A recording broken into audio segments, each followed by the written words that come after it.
all my Geminis. Welcome to my YouTube channel. My name is Teri Hunter. I'm an intuitive astrologer and tarot card reader, and I'm here today with your March 2025 Love and Money Tarot card readings. These are general readings based on your sun sign. So you don't need to know anything about astrology, you just get to know your birth date. What I'm going to do is use two different decks. I believe this is called Reflections. I can't quite remember. And then I'm going to use the Star Tarot. I'm going to start with love, and then I'm going to do a money spread. The first position is the foundational position where you're starting off in the month of March of 2025. The second position is the opportunity and or an obstacle. One coin, two sides. Every opportunity has an inherent obstacle, and every obstacle has an inherent opportunity. In the third position, we'll get the angel's advice for taking advantage of the opportunity or getting around the obstacle, and then we'll see the potential outcome. As I'm shuffling for your love reading, I want to focus in on how the flow of love is coming. It's not necessarily focused in on intimate love. It could be how you're feeling valued and appreciated and supported. I think that's more it. So it could be about friends, it could be about family, it could be about intimate love, but we'll see, Gemini. Let's see where we're going. All right. In the foundational position, we have the Eight of Wands. In the opportunity, the obstacle, we have the Queen of Swords. In the Angel's Advice, we have the Judgment card. And in the final position, we have the Knight of Pentacles. Well, this is very interesting to me, Gemini, because it's as if you are making some sort of decision, or you've gotten information, you've come to some sort of conclusion, and you're going to the beat of your own drum here. And this could very well be the beginning of how you will start to feel more valued, loved, and appreciated in the material world. And I'm not saying that you don't, but in the traditional Rider-Waite deck, we see the Eight of Wands is actually a card with no characters in it at all. And the wands appear to be coming down to the ground. This to me looks like you're coming to some sort of conclusion emotionally. We see the waterfall in the background.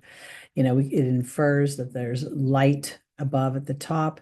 And then the way that the wands are set up in the TP fashion, but yet with the air, there's something like you're starting to come to a conclusion to let some air out of the house of your mind. We have the Queen of Swords, which traditionally is a Libra energy, but here I very much see it as someone who's going to the beat of her own drum, that there is a good possibility that you've come to a strong decision and a discernment that you can no longer maybe, be in a situation with people, places, or even within yourself that isn't ready or willing to accept love in a more open way. Because the Knight of Pentacles is inferring that through this ending, there is a new beginning. And the new beginning has a bullseye. And if you follow the map, which is the beat of your own drum, let's say that you're somebody that's of childbearing years, or maybe even, the years when all your friends are getting married. Let's say that, you haven't met your person yet, or you haven't had a child yet. You could come to the conclusion that there's a bigger thing going on, that there's timing, somehow trusting, going to the beat of your own drum when it comes to the flow of love and how you interpret love through others. I think you're headed in the right direction. And whenever we see pentacles, we're looking at something that's coming into the earth plane. And the Knight is about being heroic in your willingness to traverse the landscape of what it is that you want. And I think that's birthing yourself, the beat of the own drum. So this love reading might be more about how you love yourself than how others love you. That's how I would phrase it, or how I interpret it. Let's go on to your money reading. Now, money is a big ticket for everybody. No pun intended. And I want to offer this because as I've shifted the word money to the word resources, I find I'm much less triggered by lack and scarcity. And right now, a lot of people are experiencing the South Node going through the house of work, Virgo, and things feel just a little bit tighter. So let's see what's going on for you personally, Gemini Sun.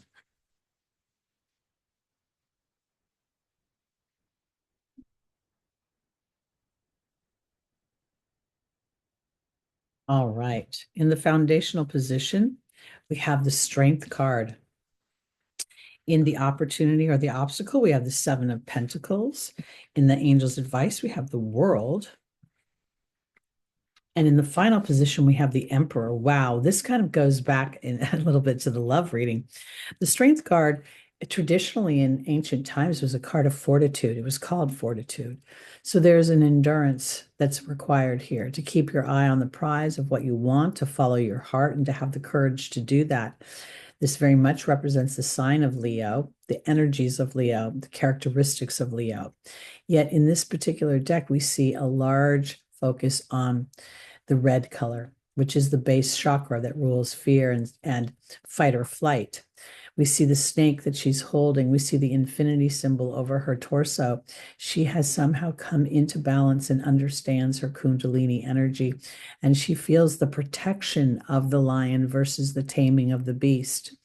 I think also that the fact that the moon is crescent gives me the feeling that she doesn't always have to see clearly in order to know her path. So here for my Geminis, when it comes to money, I think this is about following your heart and having courage. The Leo energy is traditionally a very fun energy. It's very childlike and playful. And I think this might be about infusing a bit of playtime or the idea of playtime within your work structure. And I mean that enjoying work as if it were play. You've built something. Spirit is saying this is traditionally known as a money tree. It's where the character is now assessing, what am I going to do with what I have worked so hard at creating. And we see this character, the heart is right there, sort of with the butterflies, starting to create the transformation. And here we see even more butterflies as the Saturnian energy of the world gives reward now, because you understand the journey. You've walked a path of fortitude, and you've had to tame the beast of your own fear and insecurity.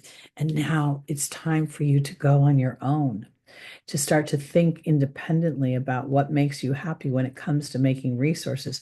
I don't know that this is necessarily an action spread right now. We are going into March, has a lot of retrogrades with Mercury and Venus ruling money, but it could be a time of planning for the reward, for the harvest, for the balance.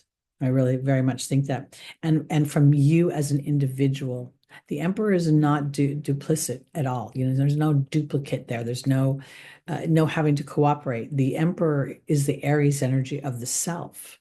And that echoes back to the Strength card, which is talking about having the courage to follow your heart.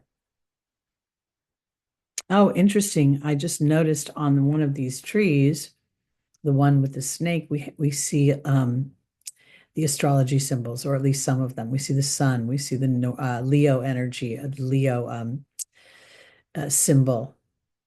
So again, things are growing, things are happening, and the symbols are, in over here. So she's ready to be brave and take action. All right, Gemini, that's it. I also want to say one quick last thing is that your 10th house is Pisces, and the 10th house is a career house. It's a public image house, and there's a lot going on during the month of March. So be brave, follow your heart, and know that if anything feels a little bit blurry right now, clarity will come. All right, see you next month. Have a lovely March. Bye.